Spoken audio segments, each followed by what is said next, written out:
여러분, 지난주에는 기억나신지 모르겠지만 성령의 교회라는 제목으로 말씀을 전했는데, 그 오늘 말씀은 그 연장선상에서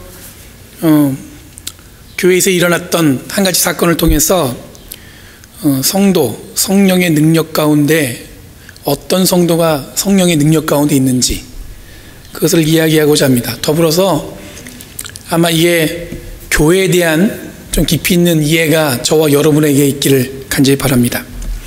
루돌프 오트라는 신학자가 있습니다. 굉장히 유명한 신학자인데, 이 사람이 사용한 신학적 용어 중에 뭐가 있었냐면 누미노제라는 게 있었어요. 누미노제.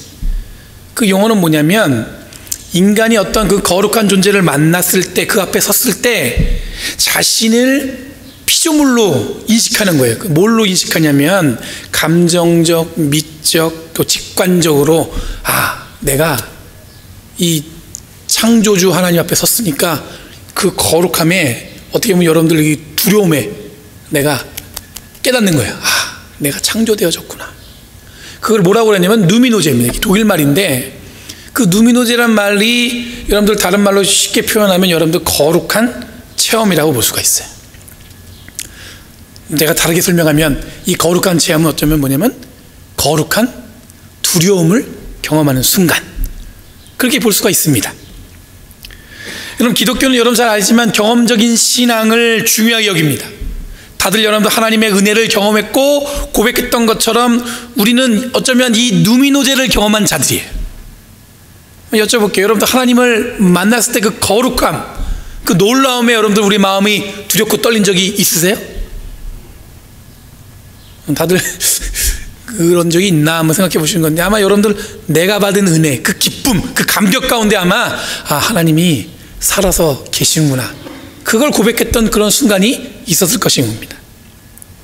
이거 다른 말로 하면 여러분, 거룩하신 하나님을 경험함으로써 내가 바로 창조되어진 피조물이구나, 이걸 깨닫는, 그리고 고백하는 순간이 있었다는 얘기입니다.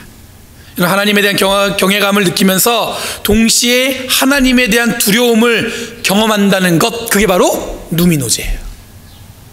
와, 놀랍다, 이런 경험을 하면서 또 한편은 뭐예요? 그 거룩한 두려움. 그렇지, 내가 기껏해야 뭐 작은 인간인데, 이런 경험을 하게 됐을 때 여러분들 우리 감탄사처럼 이야기하는 게 뭐냐면 누미노제, 하나님이 계시는구나, 그걸 경험한다는 얘기입니다. 오늘 본문은 여러분들 제가 설교하기 굉장히 어려운 애매한 본문입니다. 오랫동안 제가 이 본문을 읽어왔고 또 많은 설교가 이 본문을 통해서 진행되는 것을 많이 들어왔는데, 딱히 제 마음에 움직일 만한 그런 내용이 들은 적이 없는 것 같아요.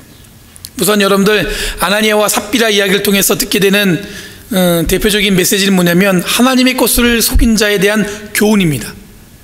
이 대전제에 대해서는 별 의심이 없어요. 저도 그렇지, 뭐 그 내용을 가장 중심의 어떤 메인 프레임으로 갖고 있겠지, 이런 생각은 있습니다. 근데 갑작스럽게 아나니아와 삽비라가 죽기까지 했다는 것에 대해서는 제가 쉽게 이해가 가지 않아요. 왜 죽기까지 이런 지경이 벌어졌을까? 한번 생각해 보세요. 지금 성경 말씀이니까 여러분들 읽었지만 그 내용이 여러분들 아나니아와 삽비라가 정말 죽기까지 잘못한 것으로 느껴지세요? 이제 여러분들 표정을 보니까 저하고 거의 비슷한 생각인 것 같습니다. 더군다나 어떤 생각이냐면 베드로가 그것을 진행한 것에 대해서도 이해가 안 됩니다. 여러분, 베드로는 우리가 잘 알고 있지만 예수님을 3번이나 부인했던 사람이에요. 그러면 3번이나 예수를 부인했던 베드로는 용서되어질 만하고, 여기서 나온 아나니아와 삽비라는 죽을 만한 잘못을 저지른 걸까요? 누구의 잘못이 더 큰 것 같아요? 저는 개인적으로 볼 때 어쩌면 베드로가 예수님을 3번 부인한 게 더 큰 죄가 아닐까 생각이 들었어요. 왜냐하면 여러분 잘 아시겠지만 베드로는 예수님을 직접 함께 다니면서 예수님이 가르친 그 가르침을 받았고, 또 그 기적도 베푸는 걸 받고 하나님의 능력이라고 고백했던 사람 중에 하나였습니다. 근데 그 베드로가 예수님을 3번 부인했습니다.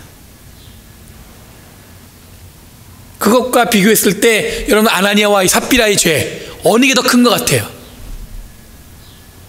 여러분들 내가 틀렸다고 뭐 지적해갖고 혼내는 거 아니니까 한번 편하게 한번 대답해 보세요.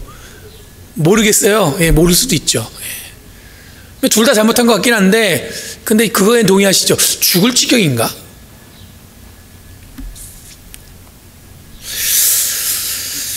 여러분, 이 이야기를 나누기 전에 성경을 보는 우리들의 대해야 할 태도 중에 중요한 것이 있어요. 뭐냐면 우리가 예수를 믿는 사람으로서 성경을 늘 보잖아요.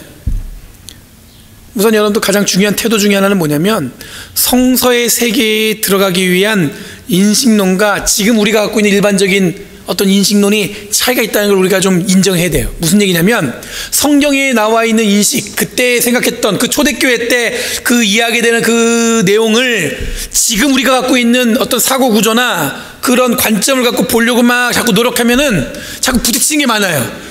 그러니까 스트러글하는 게 많다는 거예요. 잘 이해가 안 되죠. 여러분, 우리가 눈으로 보는 성경을 이해하는 구조와 당시 초대교회의 구조는 다르다는 거예요. 예를 들어서 얼마 전에 여러분들 알파고라 그 구글에서 만든 그 컴퓨터, 인공지능 컴퓨터하고 이세돌이라는 바둑 구단이 그 기사가 바둑 구단이거든요. 이게 여러분들 거의 바둑을 구단을 둔다는 것은 거의 여러분들 그 신적인 경제 이런 거랑 다름없답니다. 근데 저는 바둑을 둘 줄 몰라요. 그냥 인공지능을 가진 이 알파고가 이세돌이라는 구단을 이겼다, 그냥 이 정도만 저에게 와닿습니다. 근데 여러분들 바둑을 잘 아는 사람은 그 내용의 깊이를 보는 거예요. 막 감탄사를 남발하더라고요. 아니 어떻게 저렇게 젖수를 뒀을까? 이게 무슨 얘기냐면 바둑을 아는 사람과 알지 못하는 사람은 그 사건을 이해하는 눈이 똑같아요, 달라요? 다르죠. 바둑을 아는 사람은 그걸 디테일하게 압니다. 저걸 저렇게 뒀구나. 야, 컴퓨터가 어떻게 저렇게 둘 수 있지? 이런 마음이 생기는데 우리는 무슨 마음이냐면 그냥 이겼나 보다. 이번에 이세돌이 이겼네? 그냥 이렇게만 보는 거예요. 그러니까 좀 더 디테일하게 그 내용을 우리가 잘 딱 캐치하지 못한다는 겁니다. 이런 의미에서 여러분들 성서의 세계에 눈을 맞추려고 노력하는 것이 오늘 말씀을 더 깊이 이해할 수 있는 방법이 된다는 말이에요. 그러면 여러분들 어떻게 하면 성서의 세계에 우리 눈을 맞출 수 있을까요? 이런 대표적으로 우리들이 기대하는 성서의 세계에 들어간다는 사실은 이런 명쾌하게 성경 정체를 이해할 수 있다는 어떤 눈을 가질 수 있다는데 의미가 있는 것처럼 보입니다. 이건 제가 보기에 일종의 강박관념이에요. 뭐냐면 성경이 마치 내가 이해되어져야 할 만큼 써져야 된다는 게 우리들의 욕망이에요. 성경을 읽으면 그것이 여러분들 내가 딱 이해가 돼서 내가 마음에 확 들어야 되는데 그렇지 않은 경우가 있잖아요. 그럴 때는 성경을 읽지 않아요.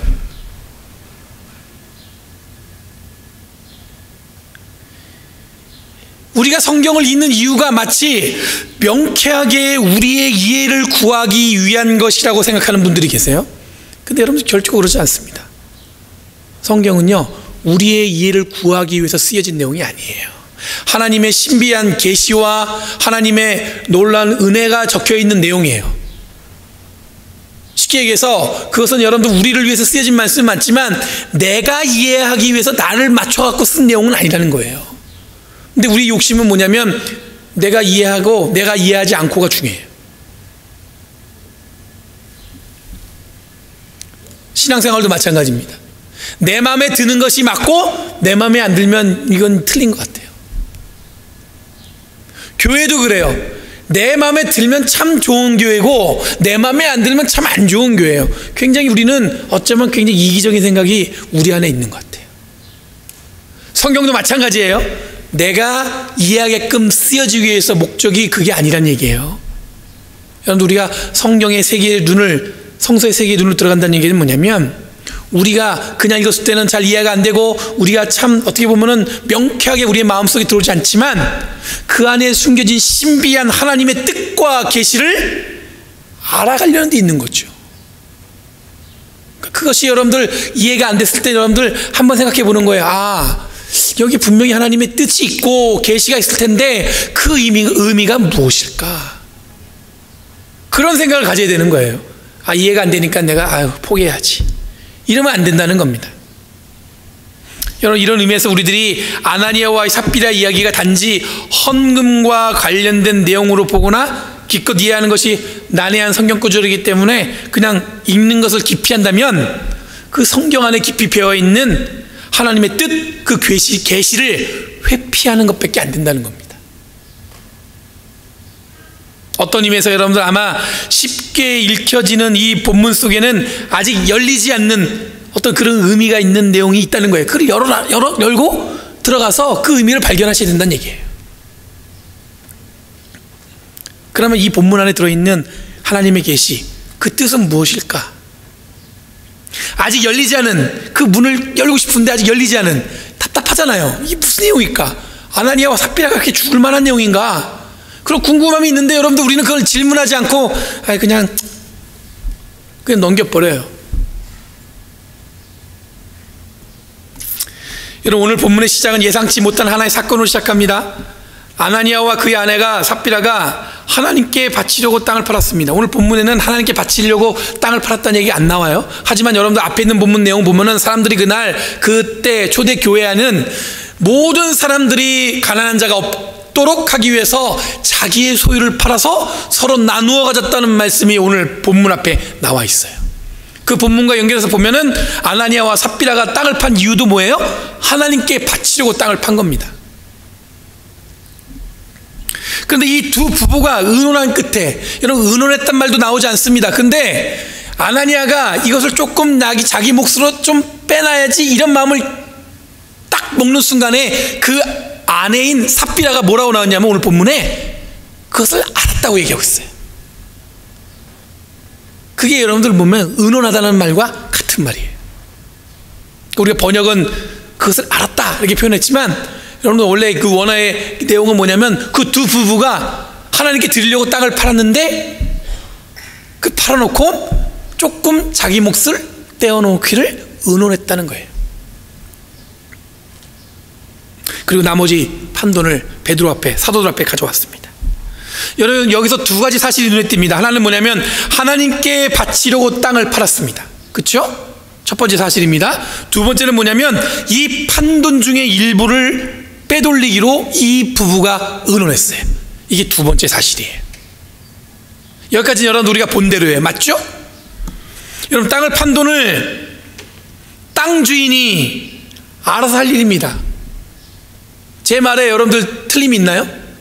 땅 판 돈은 땅 주인이 알아서 할 일이지, 누가 옆에서 만약에 여러분들 누가 어느 권사님이 어떻게 계획 잡아서 이번에 집을 팔았어요. 근데 그걸 그 목사가 그 하나님께 다 바치세요. 그러면 여러분도 그 목사를 뭐라고 얘기하겠어요? 솔직하게 얘기해 보세요. 내가 그랬다는 얘기 아니에요. 제가 그런다는 얘기는 아닙니다. 오해하지 마시고, 만약에 어떤 목사가 그랬단 말이에요. 그러면 여러분, 목사가 조금 부담스러우면 어떤 스님이 그랬다고 생각해 보세요.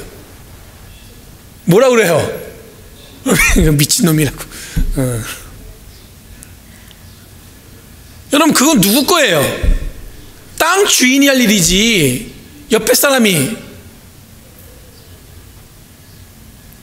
아니면 여러분의 친척이 내가 필요하니까 좀 달라고 그러면 그게 맞는 말이에요? 틀린 말이에요? 근데 이런 뻔한 상황에서 한 가지 걸리는 것은 뭐냐면 첫 번째 사실이에요. 뭐냐면 이 주인이, 이 아나니아와 삽비라가 땅을 팔긴 팔았는데 왜 팔았냐면 첫 번째 사실, 하나님께 바치려고 땅을 팔았다는 거예요. 땅을 판 목적이 뭐였냐면 하나님께 드리려고 판 거예요. 근데 팔고 나니까 이 부부의 생각이 바뀐 겁니다. 조금 빼놓고 나머지를 하나님께 드려야겠다. 여기서 또 제 눈에 확 들어오는 건 뭐냐면 많이 뺀 것도 아니에요. 조금만 빼놓고 하나님께 드렸다는 거예요. 만약 이 스토리가 이렇게 시작됐으면 어땠을까요? 그냥 땅을 팔았어요. 팔아야 됐기 때문에. 근데 땅을 팔고 보니까 돈이 생겼는데 이걸 좀 하나님께 드려야겠다. 하나님께 드렸어요. 그리고 조금 나머지는 내가 가졌어요. 그러면 여러분, 이런 상황에서도 아나니아와 삽비라가 죽었을까요? 안 죽었을까요? 오늘 질문을 많이 하니까 굉장히 부담스러우시죠? 제가 여러분들 이 성경을 읽는데 여러분들 늘 보면은 제가 여러분의 요즘에 고민하는 게 뭔지 아세요? 신앙생활 하시잖아요. 예수를 믿는다고 하는데 그게 말로만, 문장으로만 있는 분들이 많아요. 자기 삶하고는 상관없어요. 그냥 문장으로 입에서만 맴돌아요. 아, 그렇죠. 기도해야죠. 네, 그렇죠. 그런데 삶은 기도하지 않고 삶은 하나님의 사람으로 살아가는 사람이 별로 없는 것 같아요. 제가 왜 자꾸 이 훈련 시키냐면 주일날 전해지는 이 말씀이 여러분들에게 깊이 좀 와닿는 마음에서 여러분들 자꾸 이 말씀 안으로 들어오라고 초대하는 거예요. 그러니까 여러분들 적극적으로 응답해 보세요. 하다 보면 아마 재밌을 거예요. 자, 이런 상황에서도 아나니아와 삽비라가 죽었을 거예요? 안 죽었을 거예요? 제가 볼 때는 안 죽었을 것 같아요. 여러분, 이 정도 생각이 미치면 이 이야기의 가장 중요한 내용이 하나 딱 떠오르는 것 같아요. 나머지 보면 이런 거 생각해보고 저것도 생각해보고 저 나름대로 이해해 보려고 노력하는 겁니다. 성경을 보면서 여러분도 성경을 볼 때 그렇게 노력하셔야 되는 거예요. 아, 이해 안 되니까 에이 넘어가자 이렇게 하는 게 아니라 이건 이랬을 경우는 어땠을까, 저랬을 경우는 어땠을까 하다가 쭉 지우고 이건 비우고 이건 빼고 하다 보니까 딱 하나 떠오르는 게 뭐냐면 땅을 판 것이 중요한 게 아닌 거예요. 여기서. 그리고 땅을 판 것의 일부를 빼놓은 것도 중요하지 않아요. 뭐가 중요하냐? 여기서 중요한 건 뭐냐면 하나님께 바치려고 땅을 파는 게 중요한 거예요. 땅을 팔 수 있습니다. 내 거니까. 그리고 땅을 판 부분의 일부분을 내가 가질 수 있습니다. 내 거니까. 근데 여러분들 문제가 된 건 뭐였냐면 하나님께 드리기 위해서 땅을 팔았다는 게, 여러분 땅 걸 딱 복잡한 걸 지워버리고 그게 눈에 떠오르다는 얘기예요.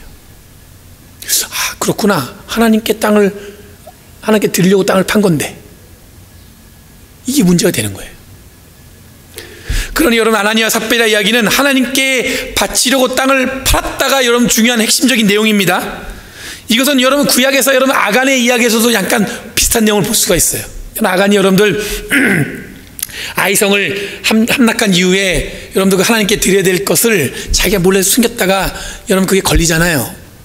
여러분 고대 근동 시대에 여러분 당시에 전쟁에서 이겼을 때 취득한 그 노획물은요 다 신거였어요. 하나님께 드리는 거였어요. 여러분들 이 이스라엘은 하나님을 믿는 이스라엘 백성이었기 때문에 하나님께 드렸지만 다른 신을 믿는 사람들도 전쟁에 이기면 무조건 다 그걸 어떻게 드려요? 자기가 믿는 신에게 드리는 거였어요. 근데 그때 아간이 감히 그 손을 댄 겁니다. 근데 여러분 그 당시에는 아간에게 계속 변명할 기회 줍니다. 왜 그러냐 물어보기도 하고 아간의 얘기를 들어보기도 합니다. 근데 오늘 본문에 보면은 여러분들 그런 내용은 나오지 않아요. 전혀 아나니아와 삽비라에게는 변명할 여지를 주지 않습니다.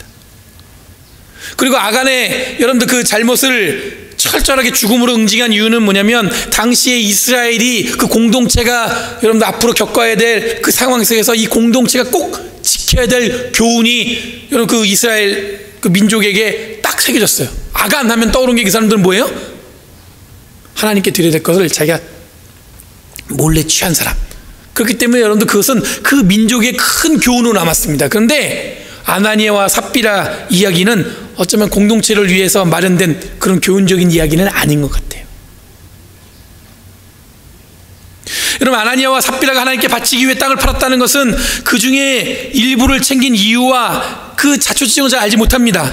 분명한 건 뭐냐면 하나님께 드리겠다는 순수한 마음이 있었습니다. 그리고는 땅을 팔았는데 아까웠던지 아니면 노후 생활을 위해서든지 모르지만 일부를 챙긴 거예요.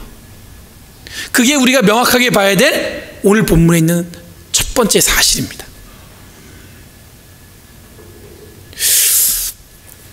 무엇이 잘못된지 모르겠지만 무엇이 이 두 부부를 죽음에 이르게 한 것인지 잘 모르겠어요. 근데 베드로의 책망을 통해서 어느 정도 짐작할 수 있습니다. 3절 4절 말씀에 보면 이렇게 나와요.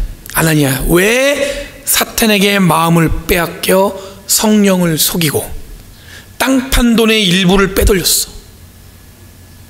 팔기 전에도 그 땅은 당신 것이었고 판 뒤에도 그 돈은 당신 마음대로 할 수 있었던 것이 아닙니까? 그럼 제가 아까 말씀드렸잖아요. 팔기 전에도 그 사람 거였고 판 다음에도 마음대로 할 수 있는 건데, 그런데 어쩌자고 그런 생각을 품었습니까? 당신은 사람을 속인 것이 아니라 하나님을 속인 것입니다. 자, 베드로가 지적한 건 이거예요. 여러분, 이 본문에서 베드로는 매우 냉정하게 아나니아를 다룹니다. 전혀 아나니아에 변명한 기회를 주지 않습니다. 뿐만 아니라 냉정하게 아주 단정합니다. 당신은 사탄에게 마음을 뺏겨서 성령을 속였다. 여러분, 이런 것을 성령을 속인 것이라고 하면, 그리고 이것을 죽음으로, 이것 때문에 죽음에 이르렀다면 우리들은 과연 어떨까? 제가 생각해 봤어요. 이런 기준이라면 아마 우리들은 당장, 저도 포함해서요, 아나니아처럼 죽음에 이르렀을 것입니다.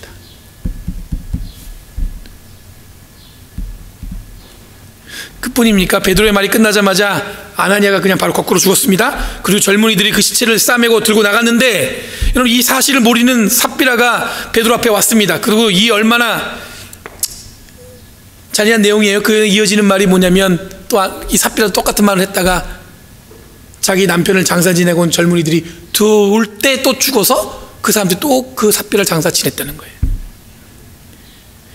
굉장히 잔인한 내용이에요. 내용 자체를만 보면. 기독교는 사랑의 종교라고 얘기하는데, 이 이야기에서 사랑은커녕 여러분들 굉장히 이해할 수 없는 내용만 나와 있습니다. 책망과 징계가 가득해요. 가족에게 알리지도 않고 장례를 치렀습니다. 장례 절차도 없습니다. 왜 죽었는지 설명도 없고, 여러분들 누가 죽었으면 장례를 치러야 될 거 아니에요. 근데 장례식도 없어요. 그냥 젊은이들이 싸매고 가서 마치 조폭 영화에 나오는 한 장면처럼 그냥 그때 죽었을 때 젊은이들이 줄무됐다가 그 아나니아를 들고 나가서 장사 지내고 오고, 그들이 또 돌아왔을 때 삽비라가 죽으니까 삽비라를 들고 나가서 장사 지내고 오고. 그럼 초대교회 모습에 나오는 그 내용의 증거대원 중에 중간에 딱 들어간 내용인데, 굉장히 어려운 내용이에요. 제가 처음에 성경의 세계관에 대해서 이야기했습니다. 그 세계관은 지금 우리들이 생각하는 사고구조와 다르다고 말씀드렸어요. 그 이유는 간단한데, 여러분들은 합리적인 눈과 시각을 철저하게 성서의 세계관을 들어가는데 가로막고 또 의심하게 하고, 또 이것을 굉장히 자꾸 우리 마음에 받아들이지 않는데 그렇게 기여하는 경우가 있어요. 당장 아나니아와 삽비라 이야기를 어떻게 해야 할지 모르겠지만, 그런데 여러분 깊이 성경을 들여다보면 이런 난해한 말씀이라도 툭 도드라지는 말씀이 있어요. 이것이 바로 성서의 세계관으로 들어가는 시작이에요. 첫 번째, 아까 얘기했던 것처럼 뭐예요? 첫 번째 도드라지는 말씀은 아나니아와 삽비라는 하나님께 바치기 위해서 이 땅을 바쳤다. 나머지는 생각하지 마세요. 두 번째 도드라지는 것은 뭐냐면, 베드로의 책망에서 이 두 부부가 사탄에게 홀려서 성령을 속였다는 것. 두 번째 사실이에요. 세 번째는 뭐냐면, 제가 앞서서는 설명 안 했지만 오늘 읽은 본문에 두 번 반복해서 등장하는 말씀이 있어요. 그게 뭐냐면 5절에 아나니아의 죽음을 소식을 듣고 사람들이 어떻게 했냐면 두려워했다고 얘기했어요. 그리고 11절 말씀에 보면 다시 한번 이 전체 이야기를 들은 온 교회와 사람들이 뭐라고 얘기하냐면 11절 말씀에 크게 두려워했다고 얘기하고 있어요. 그러니까 여러분들 오늘 읽은 말씀은 내용이 이해 안 되는 내용이 쭉 연결되는데 도드라지는 세 가지만 기억하시면 되는 거예요. 첫 번째 뭐냐면 아나니아와 삽비라는 하나님께 드리려고 땅을 파는 거고, 두 번째 뭐냐면 베드로 책망에서 이 두 부부가 잘못한 건 뭐였냐면 성령을 속이고 사탄에게 홀렸다는 것이고, 세 번째 뭐냐면 이 소식을 들은 사람들이 다 어떻게 했어요? 어떻게 했어요? 두려워했어요.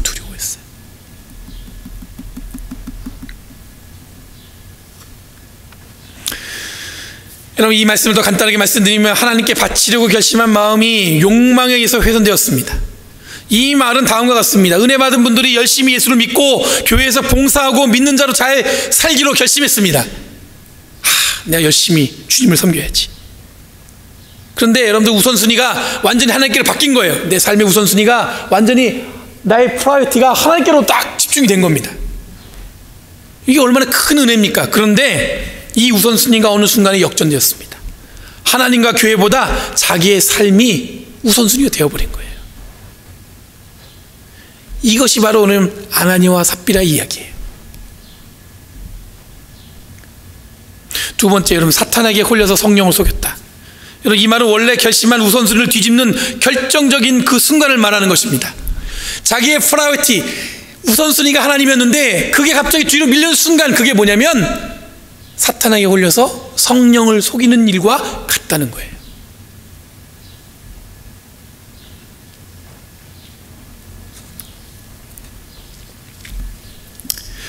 이 말은 우리들의 결심한 신앙의 결단을 뒤로하고 자기 것이 우선되었을 때 이런 이야기가 되어지는 거예요. 사탄에게 올려서 성령을 속였다. 만약 아나니아와 삽비라가 하나님께 바치려고 땅을 판 것이 아니라면 자기 것을 떼어놓은 것은 문제가 되지 않았습니다. 하지만 하나님께 바치겠다고 마음먹은 것을 뒤집어서 자기의 욕망이 우선하면서 이것을 뭐라고 지적한 거 아니면 성령을 속였다라고 오늘 베드로가 지적하고 있는 거예요. 세 번째로는 아나니아와 삽비라 이야기는 사람들을 두렵게 했다는 것입니다. 여기서 말하는 두려움은 여러분 무서워서 막 두려워 떠는 것이 아니에요. 처음에 제가 말씀드리던 누미노제, 거룩한 두려움을 말하는 겁니다. 지난주에 제가 휴가라고 해서 여러분들 가족들과 함께 여행을 갔습니다. LA로 해갖고 라스베가스로 해서 여러분들 그랜드 캐니언을 보고 왔어요. 그랜드 캐니언에 딱 도착하는 순간에 천둥 번개와 함께 비가 막 쏟아지더라고요. 굉장히 더울 줄 알았는데 굉장히 시원하게 그 엄청난 광경을 보기 시작했습니다. 여러분 가보셔서 아시겠지만 얼마나 크고 웅장합니까? 어떻게 이런 자연을 만들어냈을까? 와 하는 탄성과 함께 제 마음에 뭐가 들었냐면 두려움을 느껴졌어요. 하나님이 이 놀라운 이 창조의 세계에 대한 이 두렵다는 얘기하면 막 무서워서 두려운 게 아니에요. 이게 얼마나 위대한가. 제가 요세미티를 처음 올라갔을 때도 마찬가지였습니다. 전 뭐 한국에 있는 설악산 조금 뭐 그냥 있겠지 갔는데 설악산은 뭐 될 게 아니더라고요. 딱 가서 그라시아 포인트에서 딱 보는 순간 으악 하는 소리가 나왔어요. 와 대단하다. 어떻게 이렇게 아름답게 하나님이 만드셨을까? 그때 제 마음에 무슨 마음이 들었냐면 이야 멋있다 이게 아니라 하나님에 대한 두려움이 생겼어요. 내 존재가 너무 작아 보이는 거예요. 그렇지. 내가 이리도 작고 이렇게 보잘것없는데 내가 세상을 다 가진 양 지금까지 살았구나. 그런 두려움. 여러분 교회는요 바로 이런 두려움을 통해 세워진 교회예요. 무슨 얘기인지 아시겠어요? 목사가 어느 날 어느 지역에서 십자가 하나 세우고 기도 열심히 하고 성도들 모였더니 교회가 세워진 거 그것 맞을 수 있는데 여러분 교회는요 이런 두려움을 통해서 세워진 거예요. 하나님의 그 놀라운 은혜를 보고 그 경험하면서 자기가 보잘것없이 작아지는 것을 경험하면서 하나님이 이렇게 위대하신데 하나님이 이렇게 놀라우신데 아나니아와 삽비라 이야기는 여러분들 우리에게 특별하게 안겨줍니다. 여러분 절대로 이걸 통해서 여러분들 헌금 속이지 말라 이런 내용으로 설교 드리는 거 아니에요. 그런 내용으로 설교를 들으시면 안 된다는 거예요. 그런 내용으로 해석하시면 안 된다는 겁니다. 우리가 이 아나니아와 삽비라를 통해서 들여다봐야 될 건 뭐냐면 아나니아와 삽비라의 잘못은 딴 게 아닙니다. 하나님께 드리려고 마음을 먹었던 그 처음에 그 마음이 자기의 욕망으로 훼손되었을 때 그것을 베드로가 지적한 건 뭐냐면 그것이 바로 사탄에게 홀려서 성령을 속인 거라고 얘기하고 있는 거예요. 당시 교회가 막 시작했습니다. 사람들이 모여들기 시작했습니다. 서로의 재산을 나누고 서로의 물건을 나누고 서로를 통용하면서 정말 교회다운 교회의 모습으로 건강하게 세워나갔습니다. 근데 그 안에 자기의 욕심이 조금씩 생겨나기 시작한 거예요. 교회 안에. 그러면서 생긴 문제들이 여러 가지가 있었을 것입니다. 근데 이 아나니아와 삽비라의 이야기를 통해서 사람들은 어떻게 얘기하기 시작했냐면 두렵기 시작했어요. 처음에 하나님이 주신 은혜에 감격해서 하나님 말씀대로 살아야지, 주님이 주신 그 말씀에 우선순위를 두고 오직 주님을 섬겨야지, 교회에요 봉사 열심히 해야지, 이런 마음을 겪었는데 시간이 좀 지나면서 어떻게 됐어요? 마음이 바뀌어요. 우선순위가 바뀌어요. 그게 바로 성령을 속이는 일이라고 오늘 베드로는 지적하고 있는 거예요. 그리고 사람들이 그 얘기를 다 듣고 어떤 마음이 들었어요? 두려운 마음이 생긴 거예요. 누미노제. 여러분 교회는 이런 두려움으로 세워졌습니다. 자기가 생각하는 것보다도 하나님의 놀라운 은혜와 그 기적 가운데 세워진 교회라는 거예요. 거기에 있는 우리들은 보잘것이 작고 별로 내세울 게 없는 사람들이라는 거예요. 그 놀라운 하나님의 은혜 가운데 세워진 교회인 것을 우리는 기억해야 된다는 거예요. 돈으로 세워진 것도 아닙니다. 사람 명수로 세워진 것도 아닙니다.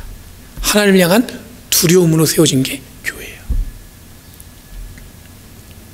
아나니아와 삽비라의 이해할 수 없이 어쩌면 점철된 이 이야기는 바로 지금 우리가 믿는 하나님은 두려운 하나님이라는 것입니다. 어쩌면 죽을지 모른다는 그런 두려움이 아니라 하나님이 갖고 있는 그 놀라운, 우리가 감히 피조물로서 범접할 수 없는, 내가 감히 어떻게 할 수 없는 하나님의 놀라운 은혜, 그 사랑. 그러니 여러분, 우리의 기분과 감정으로 하나님을 예배하는 것을, 하나님께 드린 것을 마음대로 바꾸는 것은 안 되는 거예요. 내가 오늘 기분 좋으니까 잘해야지. 내가 기분 나쁘면 이러면 안 된다는 거예요. 하나님께 여러분들은 나오신 겁니다. 목사에게 잘 보이기 위해서 나오신 게 아니에요. 하나님께 나와서 예배드리는 겁니다. 지금 여러분들은 여러분의 모든 것을 하나님께 드리는 중이에요. 왜? 위대하신 하나님이시니까. How great is our God. 여러분, 성령이 있는 교인은 이것을 분명히 분별하는 교인이에요. 저는 여러분들을 정말 온전한 그리스도인의 사람이 되기를 바라는 마음으로 목사 역할을 하기 원합니다. 제가 온 지 1년 됐어요. 빠르죠? 딱 1년 된 오늘 주일이에요. 작년에 2015년 7월 5일 날 첫 예배 설교를 예배를 드렸습니다. 1년 동안 저는 여러분들을 지켜봤습니다. 여러분과 함께 은혜를 나눴습니다. 제가 앞으로 여러분께 약속드릴 하나님의 은혜는 뭐냐면 놀라운 하나님의 은혜예요. 그 두려움 가운데 세워진 그 교회의 전통 가운데 우리 교회가 있다는 것을 기억하시고, 여러분, 내 감정, 내 기분, 그것에 여러분들의 헌신을 저울질하지 마시고, 하나님이 여러분을 부르셨으니까 그 부르심에 받아서 하나님께 온전히 우리의 마음을 드리는 저와 여러분 되기를 간절히 바랍니다. 그러면 여러분도 놀라운 역사가 우리 가운데 일어날 줄 믿습니다. 기도하겠습니다. 걸어가신 주님 감사합니다. 오늘 이렇게 놀랍도록 주시는 은혜에 감사드립니다. 그리고 변함없이 주시는 은혜에 감격하기 원합니다. 주님, 이 시간 주님 옆에 한 걸음 한 걸음 나아갈 때 우리가 생각지도 못한 하나님의 은혜에 우리의 삶이 드려졌음을 고백하게 하여 주시옵소서. 하나님이 늘 나와 동행하시고 내 삶의 중심에 계심을 잊지 않고, 하나님, 내가 내 기분에 따라서 예배를 드리고 말고를 결정하는 그런 죄를 짓지 않도록 주님 인도하여 주시옵소서. 감사드리며 예수님의 이름으로 기도드리옵나이다.